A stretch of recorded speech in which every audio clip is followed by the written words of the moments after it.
Alhamdulillah wa kafa, salatu wa salam ala ibadi alladhina istafa ma ba'd. Louange à Allah, le Seigneur de l'univers, la paix et la bénédiction, ça c'est les messagers, sa famille, ses compagnons, et tous ceux qui les suivront jusqu'au jour de la rétribution. Nous remercions le Jamiat Zaytouna, Jamiat Amila, ou Jamiat Sabil al-Hidayah. Il y a des associations qui se sont réunies pour Zaytoun, qui se sont réunis pour faire ce séminaire. Nous les remercions beaucoup. Et le thème des séminaires, c'est l'école du mois de Ramadan. L'école du mois de Ramadan. Et l'endroit où nous a été défini, déterminé, c'est la législation du jeûne. Al-Akamu al-Muta'alliqatu bis-Sawm. La législation du jeûne. Et le temps défini, déterminé, c'est 30 minutes. Inch'Allah, pendant ces 30 minutes, on va parler sur la législation du jeûne. Sachez, chers frères musulmans, que la religion islamique, c'est une religion légiférée par le Créateur. Pour confirmer cela, dans toute législation de l'islam, tu vas trouver cela enveloppe tout le monde. Enveloppe tout le monde.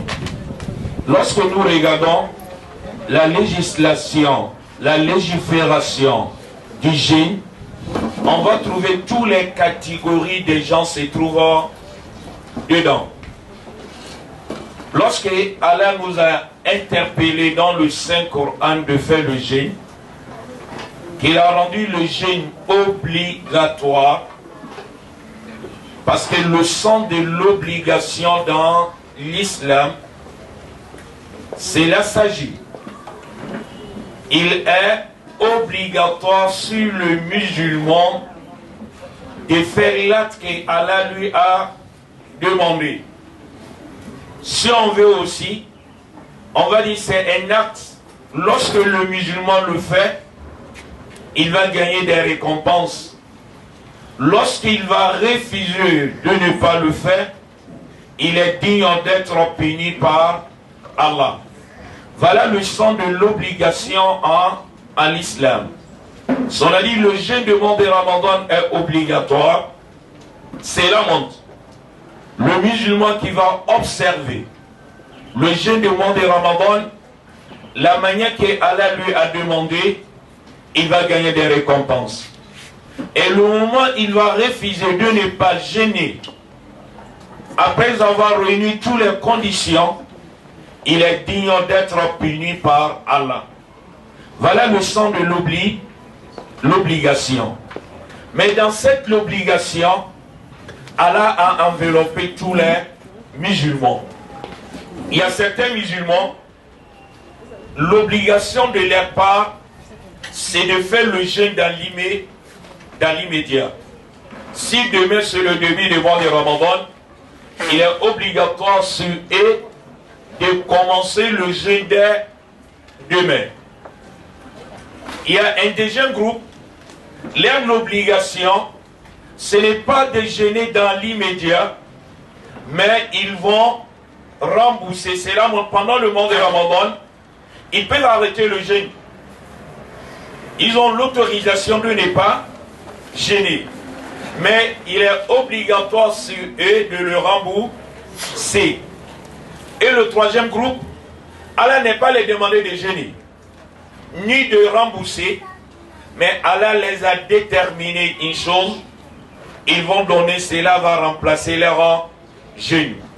Ils vont nourrir les nécessités, ils vont nourrir les pauvres. Et cela va remplacer leur jeûne. Cela nous montre réellement la grandeur de cette religion. Cela nous montre Celui qui a légiféré le jeûne, c'est lui qui a créé les êtres humains. C'est pour cela que la législation enveloppe tout le monde. Le premier groupe, le jeûne est obligatoire sur et dans l'immédiat. Et cela concerne tout musulman, pubère,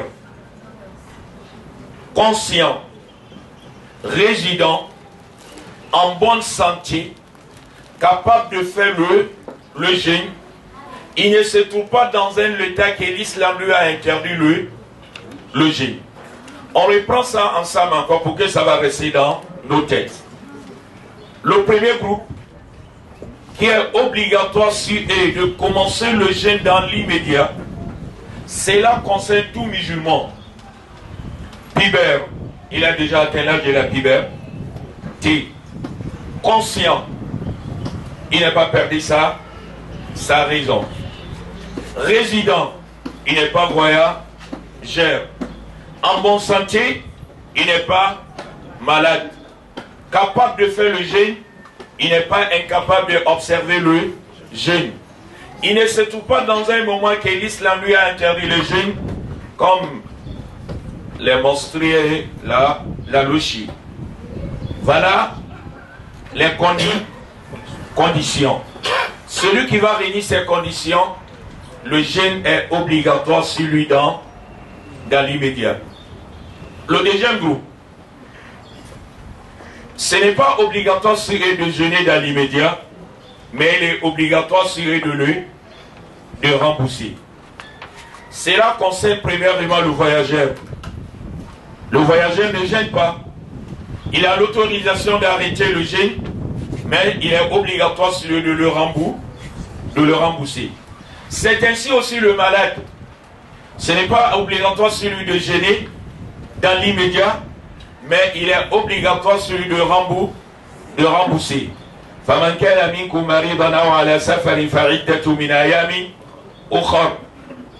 Celui qui est malade, ou bien celui qui est en voyage, il est obligatoire sur lui de compter dans les jours à venir.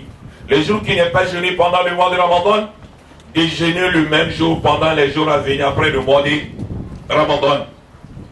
Et cela concerne les femmes aussi qui sont en règle ou bien qui sont dans la louchie.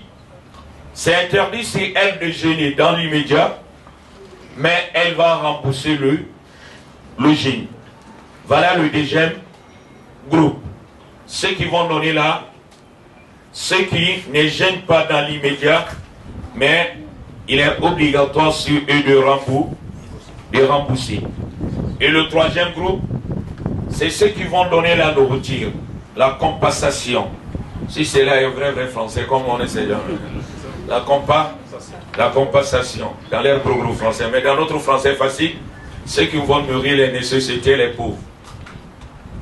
Il y a certains groupes, Allah ne le demande pas de jeûner.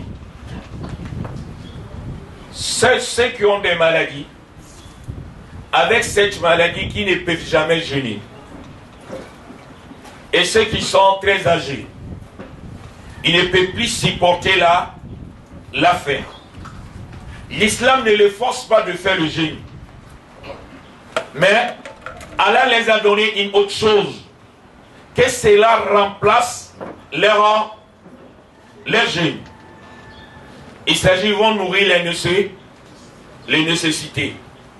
Ils vont nourrir les nécessités.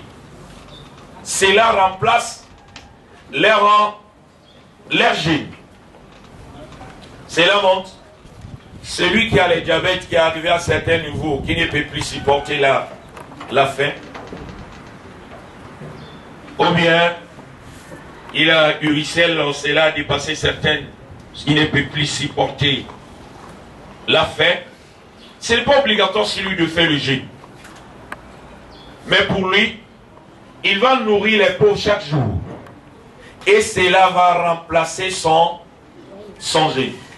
Lorsque nous regardons la légifération de jeûne en islam, il y a un musulman qui se trouve en dehors de cela. Cela enveloppe tous les musulmans.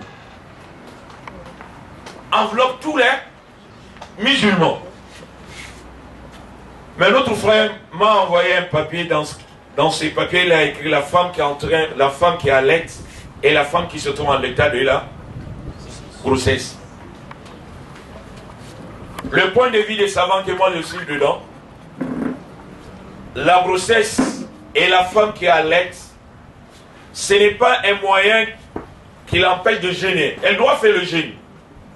Elle doit jeûner comme les autres. Maintenant, si elle ne peut pas jeûner à cause de l'enfant, ou bien à cause elle-même, elle va prendre la statue de celui qui est malade.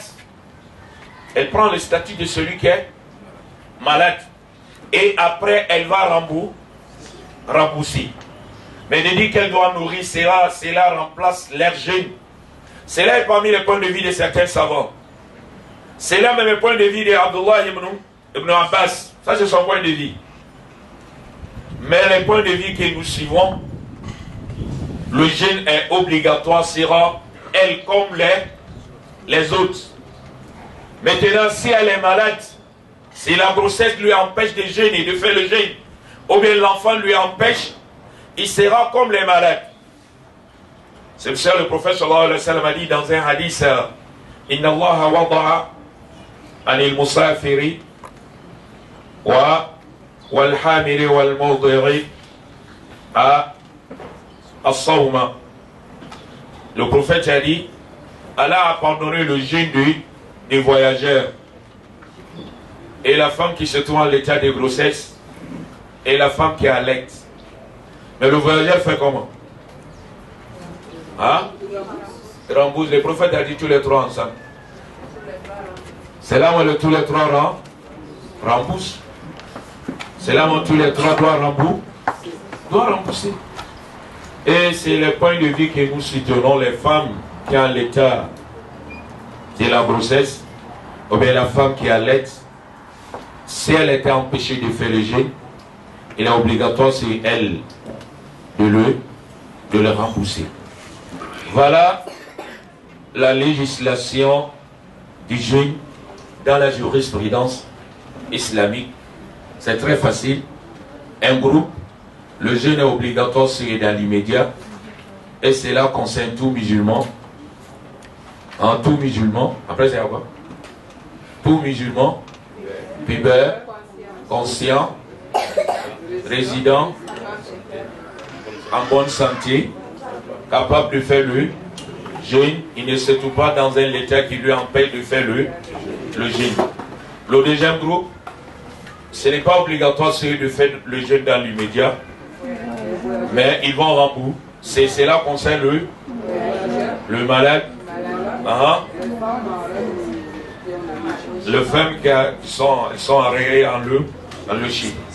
Et la troisième groupe, ce sont les malades, les personnes âgées, ceux qui ne peuvent plus gêner, qui ne peuvent plus supporter la faim. Ils ont les maladies incurables. Ceux-là vont donner la nourriture. Cela remplace leur jeûne. La légifération de jeûne, cela nous montre la grandeur de cette religion.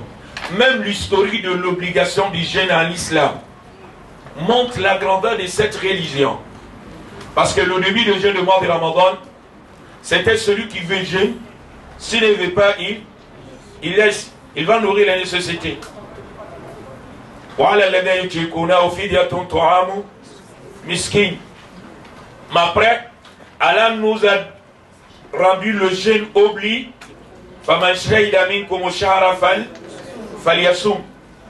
Et aussi, c'était encore lorsque, dès le coucher du soleil, celui qui va dormir, qui ne peut plus manger encore jusqu'à lendemain au coucher du soleil. C'est la montre. Lorsque l'heure de la prière de Maghrib est proche, tu as prié la prière de Maghrib. Avant de faire la prière, tu es parti pour aller te reposer, tu as dormi. C'est fini, tu ne peux plus manger jusqu'à... Tu vas continuer le jeûne de lendemain. Le jeûne aussi, c'était comme ça. Mais Allah a changé cela. Il a dit même celui qui va dormir toute la nuit, pendant toute la nuit, tu peux manger, tu peux boire. Tu peux faire toutes choses qui étaient interdites à cause de le jeûne.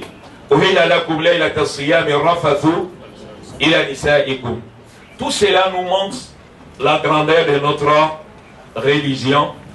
Voilà les règles du jeûne ou bien la législation du jeûne. Nous demandons à Allah subhanahu wa ta'ala de nous orienter vers le droit chemin. Sallallahu ala rasulina Muhammadin sallallahu alayhi wa sallam. Wa akhiru da'wana alhamdulillahi rabbil alamin. Donc l'imam a été précis et concis et dans son intervention il vous a fait participer. Donc même moi résumé n'est plus trop utile. En tout cas, j'espère que les gens l'ont bien suivi dans son propos. Il nous a d'abord donné l'obligation, la définition de l'obligation. Al-wajib. C'est quoi le wajib? Il nous a dit que c'est ce que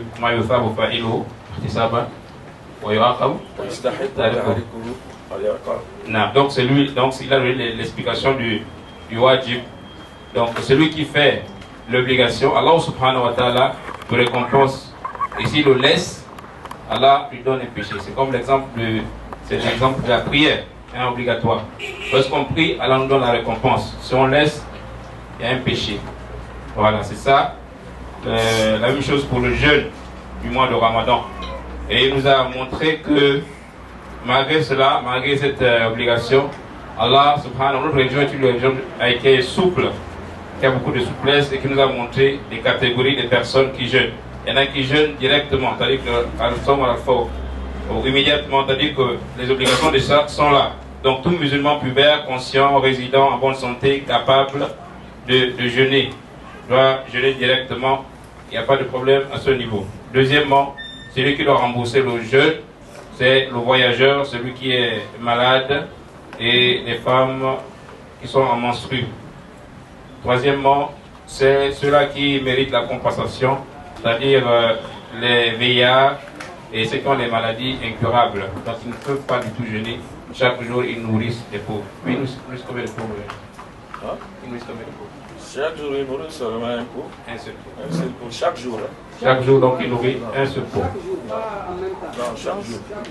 Ok, donc, c'est ce qui nous amène aux questions. C'est la première question que oui, allez-y. Donner à la fin.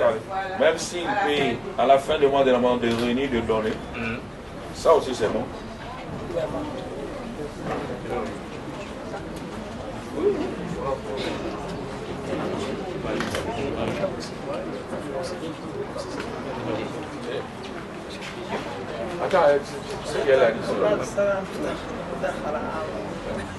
On a parlé ce qui doit donner la nourriture, c'est qu'il doit nourrir une nécessité chaque jour. Un pauvre doit nourrir un pauvre chaque jour. C'est là où la personne peut retarder jusqu'à la fin de Ramadan. Il doit réunir ses nourritures et peut le donner. 15 kilos peut suffire. 15 kilos. S'il a pu ajouter aussi les condiments, c'est là aussi un meilleur. Ils ont dit il y avait l'un des compagnons du prophète Mohammed sallallahu alayhi wa sallam, Bilal, pour lui, il donnait la nourriture lorsque le mois de Ramadan va prendre fin. Il va réunir 30 pauvres et de les nourrir dans l'immédiat. On peut faire cela aussi. Celui aussi qui va donner chaque jour, il va nourrir, chaque jour il va nourrir aussi, c'est là aussi est faisable. S'il a réuni de donner à tout aussi, c'est là aussi est bon. Mais il y a certains savants, ils ont préféré de ne pas les donner avant le mois. Et parmi ceux-là, il y a Mohamed bin Salih al-Husaymin, rahimahullah. Il a dit avant le mois de Ramadan, il doit de ne pas donner. C'est le mieux de le retarder à la fin, ou bien de le donner chaque jour. Mais de donner avant le mois de Ramadan, il a dit non, parce qu'il n'est pas encore jeûné le mois de Ramadan. D'accord, donc nous ouvrons le débat, c'est déjà fait. Hein? On a parlé de donner. Est-ce qu'il est possible de donner, par exemple, de l'huile et de la pour les filles et Voilà, c'est ça qu'on a dit. C'est ça que j'ai parlé. J'ai dit celui qui peut donner, tu peux donner la nourriture. Mais si tu as ajouté l'argent encore, comme le conduit, cela est meilleur, cela est préférable. Parce que là, les femmes ont entendu wa khayran, fa huwa khayrun la.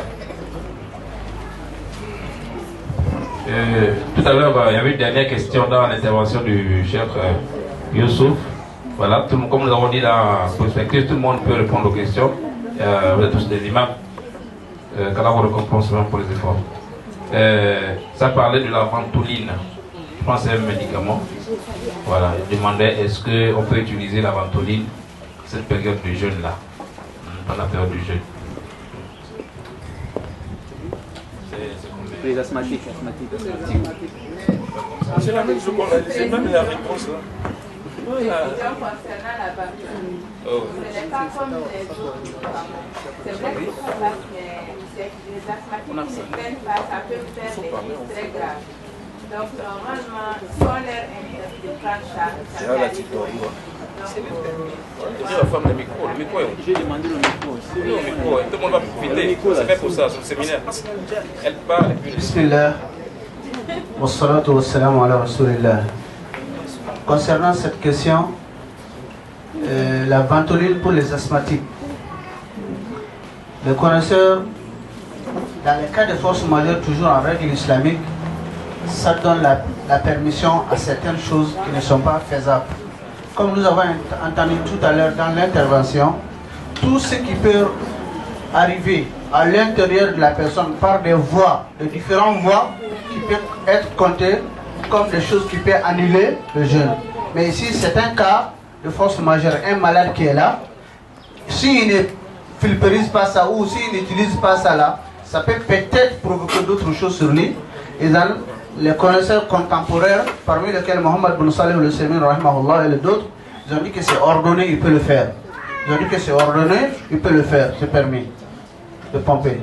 Allah donne la bonne compréhension.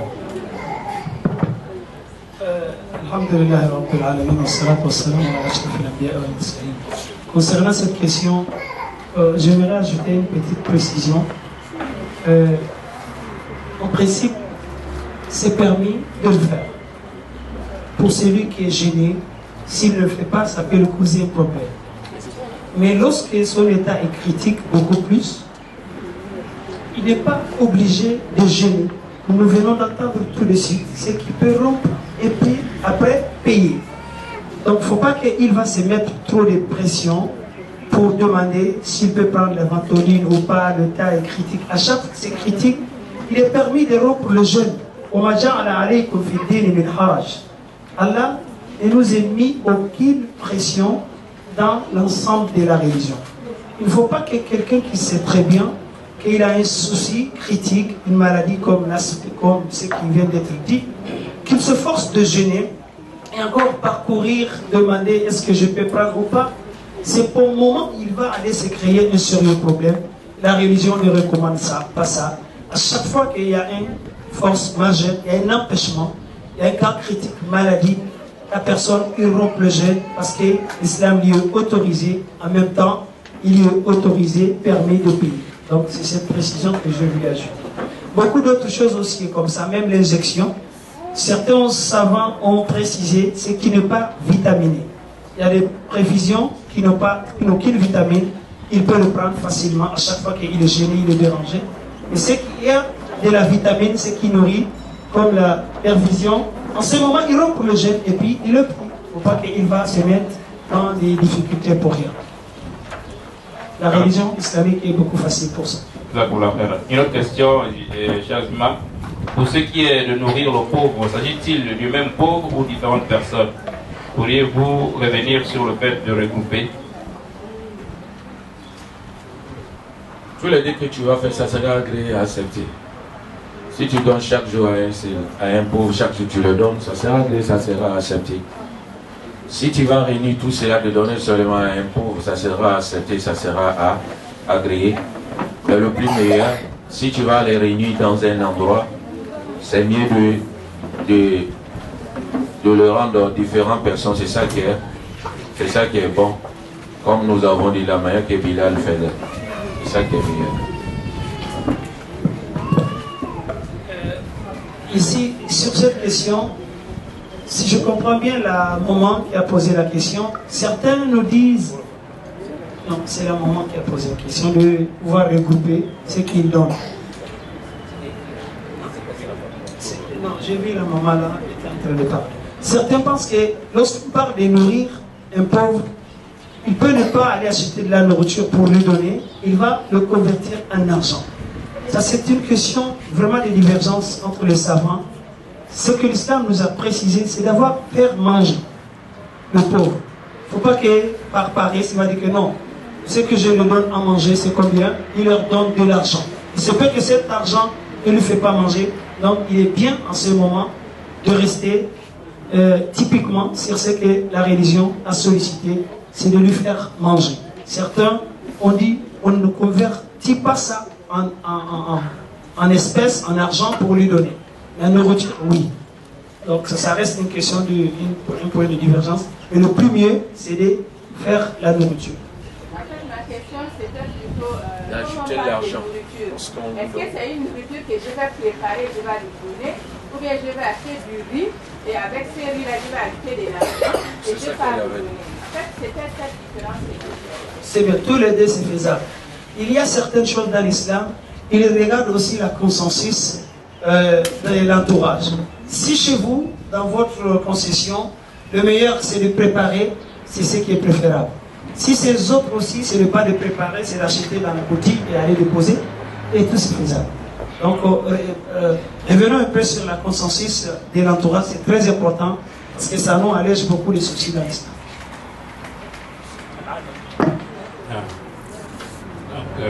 Concernant le groupe de ceux qui ne peuvent plus jeûner et qu'ils doivent nourrir les pauvres, cela concerne-t-il les musulmans pauvres ou même les non-musulmans?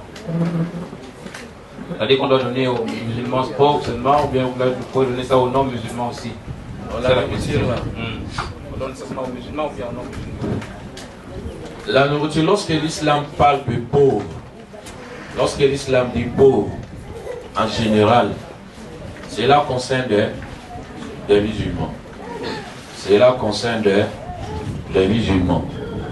Cela, lorsque tu vas nourrir les pauvres, les nécessités, il s'agit des musulmans. Cela dit les pauvres dans le Saint-Coran, il s'agit des musulmans. Mais il y a certaines choses, de faire le sacrifice, oui. Tu peux donner le sacrifice à un musulman et à un non-musulman. Les bienfaisances, oui, à un musulman et à un non-musulman. Cela est autorisé. Mais à ce qui concerne de nourrir les pauvres, si l'islam a dit cela concerne des musulmans. Mais la porte de la charité est ouverte et cela enveloppe tout le monde, le musulman et le non-musulman. Ici aussi, je vais ajouter un petit détail. Dans le mois de Ramadan, nous avons entendu dans les interventions que c'est un mois de bienfaisance et d'assistance et d'aider les pauvres, etc. Comprenons de là, l'islam n'a rien mis pour rien. Lorsqu'il a dit, pour celui qui est dans l'incapacité de jeûner, il fait manger et autres, cela doit être uniquement, comme il vient de dire le chef tout à l'heure, aux pauvres musulmans. Pour que celui-ci comprend, le pauvre qui reçoit, c'est bien, il comprend que les lois de l'islam, ils sont faits pour solidariser l'entourage et la concession entièrement. Même si lui ne gêne pas, il est pauvre, il va se sentir vraiment aimé. En ce moment, en gagnant de cette partie de dons ou de faire manger, il va se sentir vraiment aimé, aisé, facilité dans le mois de Ramadan. Donc, la généralité de toutes les législations et les lois de l'islam, ce n'est pas pour un clan sans autre, c'est l'ensemble qui va pouvoir bien bénéficier et de tous ces dons. Imaginez un pauvre qui a le souci même d'acheter quelque chose avec de quoi rompre son jeûne et que vous partez lui donner. Non seulement vous avez de la récompense, parce que le prophète sallallahu alayhi wa sallam a dit Man fattara sa'iman kana lahu mislu ajri. C'est lui qui va faire rompre le jeûne d'un musulman, il aura sa récompense pleinement, sa récompense pareille de sa récompense. Donc cette solidarité, Ramadan n'est pas seulement que de gêner, comme nous allons revenir dessus, des leçons à tirer, il y a beaucoup de choses comme ça. c'est uniquement réservé pour les pauvres musulmans. C'est ça.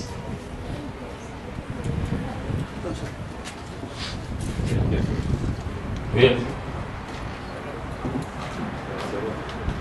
Il faut que tout le monde le comprenne. C'est pas nous. Excusez-moi, je voulais demander en ce qui concerne le voyageur. Est-ce que si par exemple quelqu'un veut se déplacer pour aller par exemple à Port-Gentil, puis ça joue, je voulais comprendre un peu de quelle distance. Le voyage est court. Comme c'est court, c'est qu'on veut savoir. Voilà. Donc, le voyage est court et facile. Allah est le créateur, il est omniscient, il connaît tout ce qui va se passer dans ce monde. Allah nous a dit le voyageur sans déterminer le voyage. C'est général. Il a dit فَمَنْ كَانَ مِنْكُمْ مَرِيضًا أَوْ عَلَى سَفَرٍ. La safarin dans la langue arabe, c'est un mot indéfini. Cela enveloppe tout le voyage, tout le voyageur. Sans définir, sans déterminer. Mais on va définir comment, on va déterminer comment. Cela revient sur notre coutume. Celui qui quitte ici d'aller à Port-Gentil, c'est un voyageur, ce n'est pas un voyageur. C'est un voyageur. S'il dit je ne gêne pas, va dire oui, tu ne gênes pas. Allah t'a donné l'autorisation de dire le voyage est facile, tu es dans le bateau, tu es dans l'avion. Pendant 25 minutes, tu es arrivé. Mais s'il a dit les voyageurs, Allah lui a donné l'autorisation, puis c'est fini. Ce n'est pas permis à nous de chercher, de dire non, ton voyage c'est très facile. Mais le législateur qui connaît tout, qui est omniscient, lui-même il a donné la liberté. Il n'est pas amené les conditions. C'est à nous maintenant d'amener les conditions. On peut dire oui, si tu as gêné, c'est ça qui est meilleur pour toi. Il n'y a pas de fatigue dans le voyage, il n'y a pas de ceci, on peut le dire. Mais s'il préfère de ne pas gêner, il va arrêter le gêne. Parce qu'Allah lui a donné l'autorisation. Celui qui pose les questions, il faut qu'il reste. On va essayer de compléter les mots français là souvent. Mais si la personne gêne, par exemple, tu prends l'avion pour arriver à 10, vraiment les conditions sont bien, si tu gênes, j'espère c'est pas une... Ouais, si tu gênes aussi, c'est bon. C'est là mon... Est-ce que c'est pas une désobéissance? Non, ce n'est pas une désobéissance. Le prophète sallallahu alayhi wa sallam, un jour il était avec ses compagnons. Ils étaient dans le voyage. Il y avait le jeûneur parmi et il y avait les gens qui n'étaient pas en jeûne. Ceux qui n'étaient pas en jeûne, ils ont bien travaillé pour ceux qui sont en jeûne. Le prophète a dit, ceux qui n'ont pas jeûné sont partis avec des récompenses. Il a dit ça. Sans blâmer aucune personne. Mais dans un autre voyage, les gens, ils étaient très fatigués, très affaiblis. L'année que le prophète est quitté d'aller faire les conquêtes de la Mecque, les gens ils étaient très fatigués. Et le prophète sallallahu alayhi wa sallam, il a demandé aux gens de rompre le jeûne. Mais il y a des gens, ils ont continué toujours de faire le jeûne. Au cours de la route, le prophète lui-même il a pris l'eau devant les gens et de rompre son jeûne.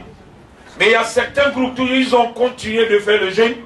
C'est dans ce cas le prophète a dit que ça ne fait pas partie de la bienfaisance de faire le jeûne dans le voyage. Cela concerne lorsque le voyage devient, les difficultés deviennent énormes.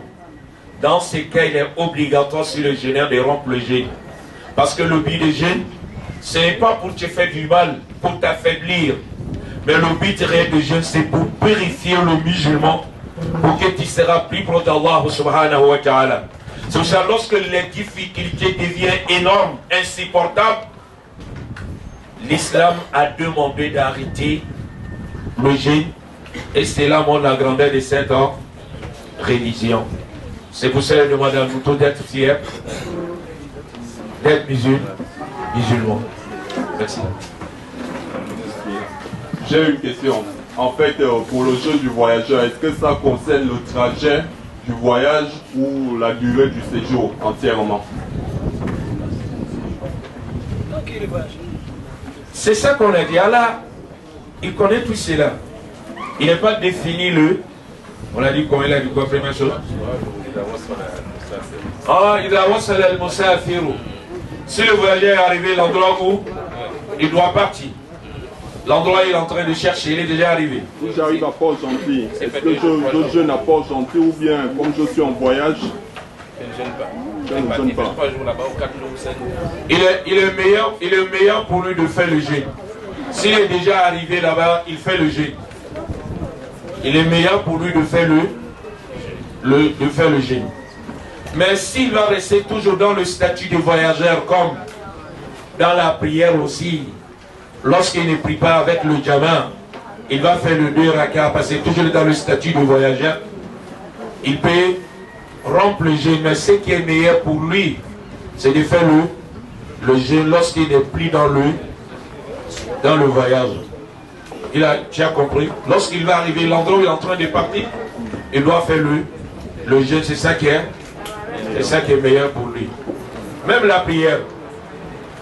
Si celui qui fait le voyage, lorsqu'il arrive, s'il fait la prière derrière un imam qui est résident, il va faire comment? La prière complète. Il va compléter la prière. Il est déjà arrivé.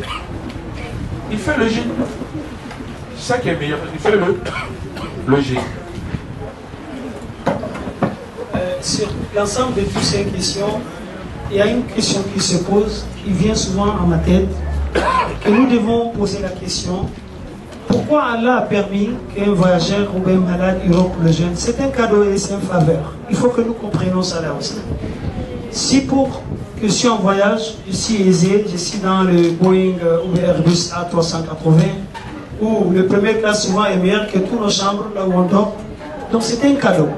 Et il y a un hadith qui dit: Allah il veut lorsqu'il offre à l'un de vous un cadeau et qu'il accepte. Souvent on entend certaines personnes qui font de ce voyage agréable un alibi pour dire: non, moi je vais jeûner obligatoirement. Non, il ne faut pas insister. C'est un cadeau, même si tu voyages dans la première classe ou autre, donc c'est un cadeau que Allah t'a offert.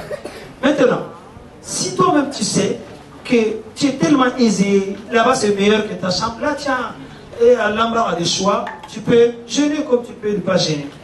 D'autres raisons pour ceux qui doivent rompre obligatoirement, lors de ces voyages où certains avaient jeûné avec le prophète sallallahu alayhi wa sallam, ils ont insisté. Le prophète a bien qualifié leur acte de désobéissance. Il a dit: Oulaïka humul usa, Oulaïka humul usa.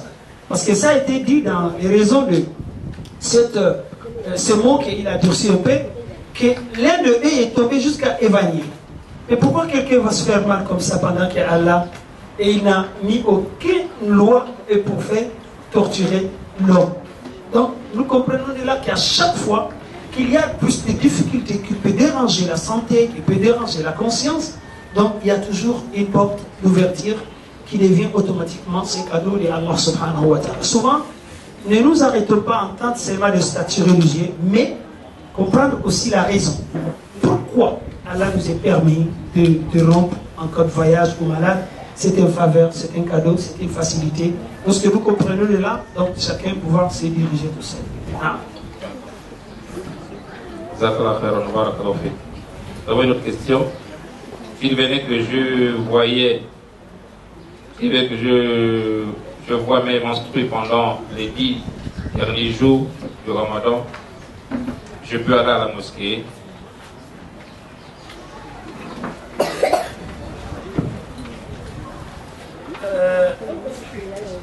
Sur ce, certains savants ont jugé que vous pouvez participer là où il y a des masses, popularité musulmane, mais tout sauf entrer dans la mosquée et pour pouvoir profiter d'avoir les bénédictions. Dans cette période précise, la femme n'est pas interdite de toute adoration. Si ce n'est pas de prier, de jeûner aussi de la journée, il y a des vocations. Il y a beaucoup de vocations qu'il peut faire, mais concernant accéder à la mosquée, là, il ne doit pas entrer dans la mosquée, donc il va rester à côté, parce que ce sont des moments où on ne sait pas quel jour peut être Laylatul Qadr, il peut rester à côté, il fait ses invocations, il fait ses vœux, Donc tout sauf entrer et dans la mosquée, nous connaissons tout sauf gêner aussi dans la journée. Vu de l'importance de ces jours. Comme il vient de dire, c'est pas quand on est en état de menstruer qu'on est interdit de toute adoration. Aïcha radiyallahu anha, elle a demandé au prophète alayhi salatu wassalam, lorsque Laylatul Qadr vient, quelle est l'invocation que je peux dire? Le prophète alayhi salatu wassalam a dit Allahumma innaka afoun tuhibbul afwa fa'fu anni. Donc on peut invoquer Allah subhanahu wa ta'ala avec ces invocations, comme le prophète alayhi salatu wassalam l'a enseigné à Aïcha. Donc on invoque Allah, ce n'est pas seulement la prière et le jeûne qui se trouvent dans le mois de Ramadan, il y a beaucoup d'autres choses qu'on peut faire, la bienfaisance ou autre chose. Voilà un peu ce que je voulais ajouter. Il y a une chose aussi de demander aux femmes de connaître. Lorsque tu pars à la mosquée pour aller faire la prière ou bien pour faire la lecture du Coran, tu fais ça pour qui? Je vais la réponse. On fait ça pour qui? Mais qui a dit si les femmes se trouvent dans cet état qu'elles ne doivent pas faire? Qui a dit ça aussi? Je vais la réponse. Qui a dit? Hein? Non, je vais la réponse. Si tu pars à la mosquée, tu pars pour aller faire quoi? Pour aller prier. Tu fais la prière pour qui? Pour Allah. C'est pas ça? Parce qui a dit si la femme se trouve dans cet état, elle ne doit pas faire la prière, ne doit pas le Coran? Qui a dit cela? Nous pensons-ils qu'Allah va oublier de nous donner la récompense? Hein? C'est aussi il est meilleur pour les femmes de rester dans l'endroit où Allah l'a demandé de rester. De ne pas dépasser. Si elle est dans le monstrueux et dans la logie, si Allah l'a interdit quelque chose, c'est le Créateur, c'est l'Omniscient. Tu fais cette adoration pour lui. Il est miséricordieux, il est très miséricordieux. Si tu connais tout cela, il est demandé seulement de le suivre. Et dit, bon, non, moi je suis dans l'état de monstrueux, ceci, cela, non. C'est le Créateur qui a légiféré. C'est le Créateur qui est chargé aussi de te donner la récompense. Et celui qui t'a demandé de lui adorer, et il va te récompenser. Nous demandons là de nous orienter vers le grand chemin.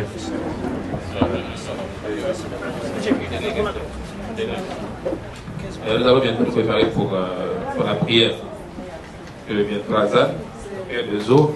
On aura deux dernières questions, Inch'Allah. Ensuite, on va pour la mission. Et nous allons revenir, parce qu'il y a encore un dernier intervenant. Il y aura une pause, parce qu'après la prière, nous aurons une pause déjeuner. Et après, nous revenons pour le dernier intervenant, Voilà, donc, il s'est précisé à l'imam Abdelaziz.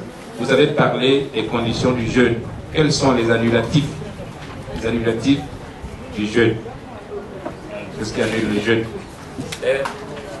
Bon, moi, je vais regarder seulement les thèmes de séminaire. On a dit l'école de Ramadan.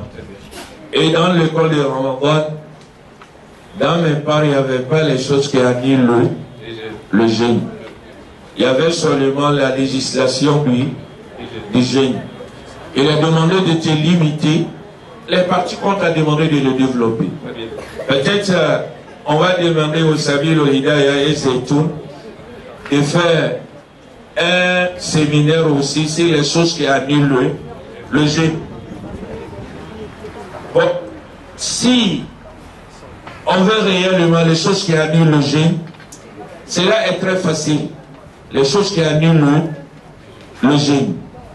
De manger, de boire, ces deux choses-là annulent le jeûne. De faire tout ce dans ton corps, que cela remplace la nourriture aussi, cela annule le jeûne. La vomissement par exprès, cela aussi annule le jeûne. Le rapport sexuel avec ta femme pendant la journée de jeûne, cela aussi annule le jeûne. La masturbation, cela aussi annule le jeûne. Voilà les choses qui annulent le jeûne. Il y a certaines choses les savants sont l'unanime que cela annule le jeûne, mais il y a certaines choses, il y a les divergences entre eux, comme la masturbation, comme de faire la ventouse et tirer le sang. Il y a la divergence entre eux. Est-ce que cela annule le jeûne ou bien cela n'annule pas? On va donner toujours la même réponse qu'on a dit.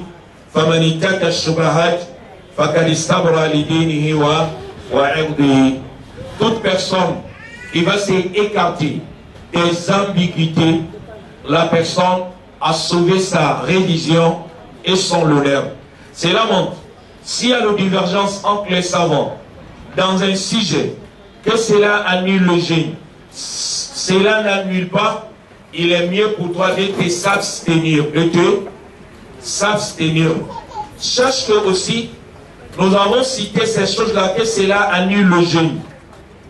Mais cela n'annule pas comme ça. Lorsqu'une personne mange, on va dire son jeûne est annulé, c'est fini. Non, il y a des conditions.